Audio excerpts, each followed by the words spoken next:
evaluasi total terhadap kinerja rejim Jokowi jelang Lengser 20 Oktober 2024 wajib disampaikan kepada publik agar setiap kejahatan dapat dipertanggungjawabkan, setiap kezaliman mendapatkan balasan, dan setiap kesalahan mendapatkan sanksi dan hukuman.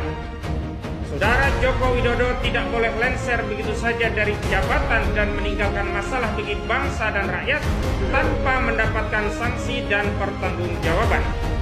Presiden pengganti juga tidak boleh membuat kebijakan yang zalim dan menyengsarakan rakyat, mengikuti legasi Jokowi dan menjadikan kinerja buruk Jokowi berikut sanksi dan pertanggungjawaban yang diterimanya sebagai bahan evaluasi dan refleksi. Berkenaan dengan hal itu, kami elemen masyarakat sipil terdiri dari para tokoh, advokat, ulama, dan aktivis menyampaikan pandangan sebagai berikut.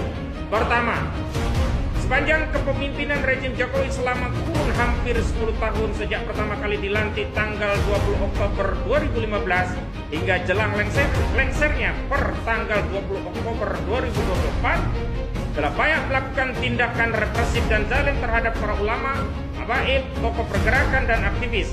Hanya karena berbeda pendapat, karena melakukan aktivitas kontrol terhadap kekuasaan, jalankan kewajiban dakwah amar ma'ruf nahi munkar, para ulama, habaib, tokoh pergerakan, dan aktivis diburu oleh aparat penegak hukum, dikriminalisasi, dipenjara dengan tuduhan anti Pancasila, anti UUD 45, melakukan terorisme, melanggar undang-undang ormas, mengedarkan kabar bohong, melakukan makar, melakukan pencemaran, mengedarkan kebencian dan permusuhan berdasarkan suku, agama, ras, dan antar golongan, dan berbagai tuduhan jahat lainnya.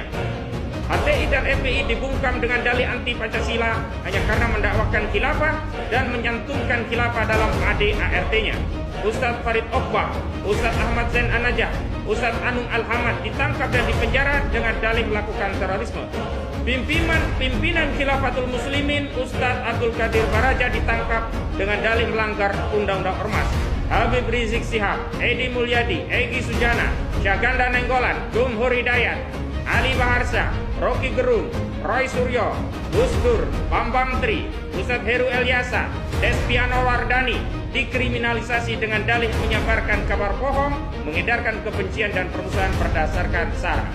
Kedua, kasus ijazah palsu Jokowi sampai saat ini masih tetap tidak terungkap karena saudara Jokowi tidak pernah menunjukkan ijazah aslinya, sementara pengadilan melindungi Jokowi dengan memutus menyatakan tidak dapat menerima pada gugatan perdata atas dugaan ijazah palsu Jokowi. Padahal dalam kasus pidana yang mengadili Gus Dur dan Bambang Tri telah terbukti secara sah dan meyakinkan ijazah asli Jokowi tidak ada.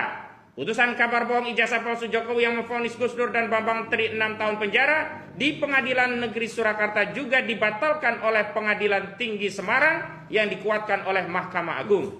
Ketiga, kekuatan penyeimbang kekuasaan eksekutif baik yang ada di DPR, MK, dan KPK, KPU hingga MA dilemahkan. DPR mengalami disfungsi parlemen di mana DPR bukan lagi alat kontrol eksekutif, melainkan menjadi stempel politik Jokowi. MK telah menjadi mahkamah keluarga dengan meloloskan Gibran maju Pilpres.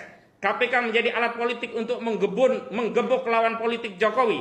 KPU menyelenggarakan pemilu curang. Dan MA juga telah menjadi mahkamah adik untuk meloloskan Kaisang sang adik Gibran untuk bisa melaju pada Pilgub 2024. Adapun institusi kepolisian benar-benar telah menjadi alat kekuasaan yang secara penuh menjalankan tugas dan fungsi melayani, melindungi, dan mengayomi kekuasaan Jokowi dari kritikan rakyat. Institusi kepolisian di era Jokowi telah menempati posisi yang paling rendah karena tidak lagi dipercaya oleh publik. Kasus Ferdi Sambo, Vina Cirebon, hingga terakhir kasus Habib Maulana Padang telah menunjukkan betapa bobroknya kinerja institusi kepolisian di era rejim Jokowi. Keempat, tragedi terhadap kemanusiaan di era kepemimpinan Jokowi terkonfirmasi diantaranya dari kasus KM50, tragedi Kanjuruhan, dan matinya 894 petugas KPPS pada pemilu 2014. Sampai hari ini tidak ada yang disanksi dan dipertanggungjawabkan atas tragedi kemanusiaan tersebut. Sejumlah proses hukum hingga putusan pengadilan yang ada hanya ditampilkan sebagai dagelan hukum untuk menunjukkan kepada publik seolah-olah pelaku telah diproses secara hukum.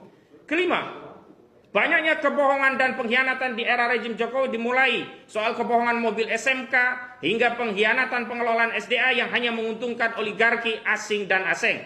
Namun Jokowi malah mengadu domba rakyat dengan memberikan izin tambang kepada ormas yang sejatinya untuk menutupi kejahatan oligarki tambang yang telah merampok kekayaan negeri ini. Kasus korupsi timah dan ekspor ilegal atau penyelundupan nikel hingga 5, juta ton pada periode 2020 hingga 2022 adalah bukti konkret bahwa rejim Jokowi telah menjadikan Indonesia surga oligarki tambang dan membuka jalan perampokan kekayaan alam Indonesia kepada asing dan asing.